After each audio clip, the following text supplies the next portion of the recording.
Hello there, I'm Charles. Today we're dealing with a swarm that is about 6 feet off the ground. I'm about 5.5 myself, so that's about 6 feet. Well, it's on this bush and it's hanging on. The hive is on the other side of that shed over there, but that doesn't matter too much.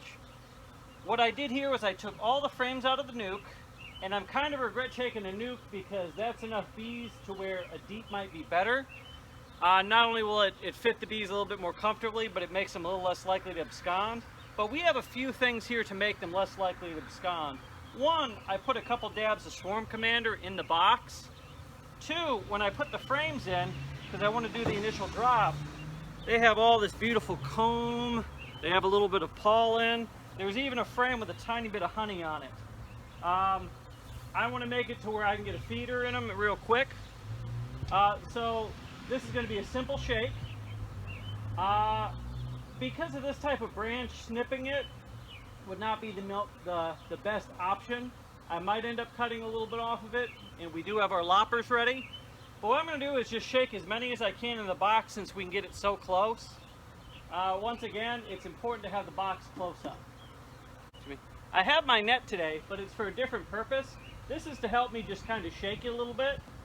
And once again, we're going to push it under a little bit more and hope we get as many as we can in the box. And then we're going to put the frames in, and then we're going to put the top on, but slightly ajar. That way the bees can signal up to the swarm better. Give it a good. There we go. Okay. Here we go. Keeping an eye out for the queen as I do this. The light isn't great, but they are starting to march in there. That's wonderful. There's a little bit going up to the branch, but most of them are staying up here and signaling.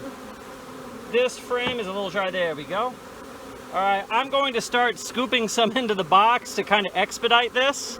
I really don't have to do that, but because I have a good plastic surface, it's unlikely I'll kill next to any bee scooping them with more or less a dustpan. I would avoid the brush though. The brush really angers bees, and you can kill bees easy with a brush. It's a sure way to get them angry at you and stinging. So I'd avoid the brush, just use the dustpan.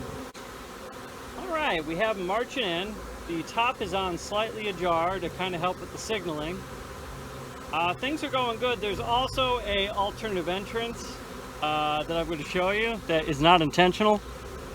This board right here has a knot that straight up has a hole in the bottom of this bottom board. I thought of filling it, but I just hadn't gotten around to it. But they're using it as another entrance into the hive right now.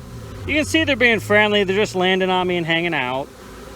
But they're using this alternative entrance as well as the front entrance to get in. You'll find that there's plenty of them in the air right now. And we'll kind of zoom up. There we go. There's plenty of them in the air right now, but they'll be pretty much out of the air in 20 minutes. And up on the tree, let's move up there, you'll see that we have 2 clusters that are small that are remaining. I'm going to shake them really quick and drop them.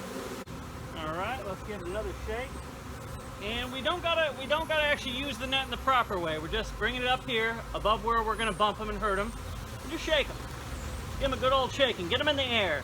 You don't have to get them into the box, but get them in the air. We have a lower branch too. We'll shake that too. And we got some on the net, so we'll bring them over and give them a little shake too.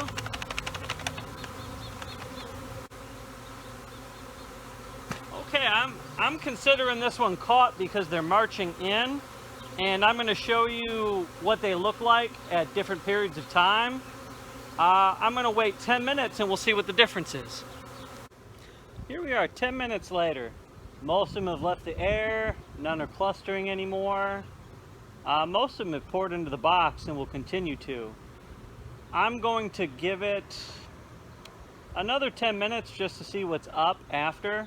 Because if there's enough gone, they are about 100 meters from their original hive. So I really don't feel bad leaving some behind. Those ones will return to the original hive eventually. Hey there, I wanted to say some things about honeybees and etiquette and courtesy during swarm capture, because I don't think this stuff is said enough. You are an ambassador for honeybees, whether you like it or not. People are going to panic and harm these things and spray them, or call an exterminator to spray them, or they're going to do the right thing and call somebody. There's often situations too where you're actually kind of helping good neighbor relations, like this situation where a swarm landed in a neighbor's yard. That's a pain and really common because the swarms don't pick where they land and we don't pick where they land. You can have neighbors that get really upset over swarms landing in their yard. So these are a good time to have something like a 4-ounce jar of honey. I make a whole bunch of 4-ounce jars. They're great little give-me's. They also have those little mini bears that you can do as well. Those are good little thank yous to people. One of the things as a beekeeper you should be doing is just for the occasional hassle honeybees provide, you know, give your neighbors a little bit of honey each year. It keeps them quiet and happy. It makes relations sweet. I'm sorry for the dad joke, but it's true. And you know, talk to people, and that's for your own safety too. Don't just roll up if it's not your yard or jump in and think it's okay. Normally they should have a point of contact for their neighbor. Knock on the door, try at the very least. Try to speak to people. Before you cut a branch or anything on their property, get their permission. Ask, hey, would it be okay if I cut that branch off? It may smell a little bit like the queen and it'll make things easier to get them. Ask them. Be really sweet and polite. And if not just because it's the right thing to do, because it makes good relations for you. Other swarms will happen, typically in the same areas, frankly. You'll have the same property over the years, get 1 or 2 swarms a year. And you can be that cool, memorable person that came by, gave them a little jar of honey, talked to them a little bit about the bees, and got to behold this beautiful miracle that are honeybees swarming. And that can be a very special and good memory for them.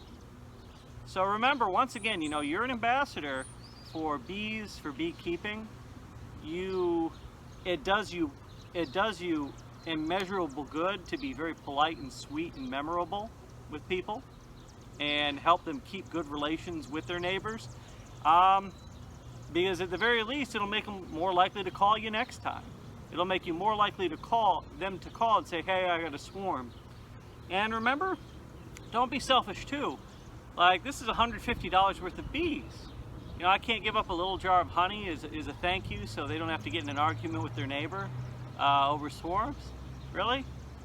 On top of it, the more people that are positive about bees, the better we are. Frankly, to beekeepers and to pollinators in general. So once again, be good to each other, be courteous, be polite.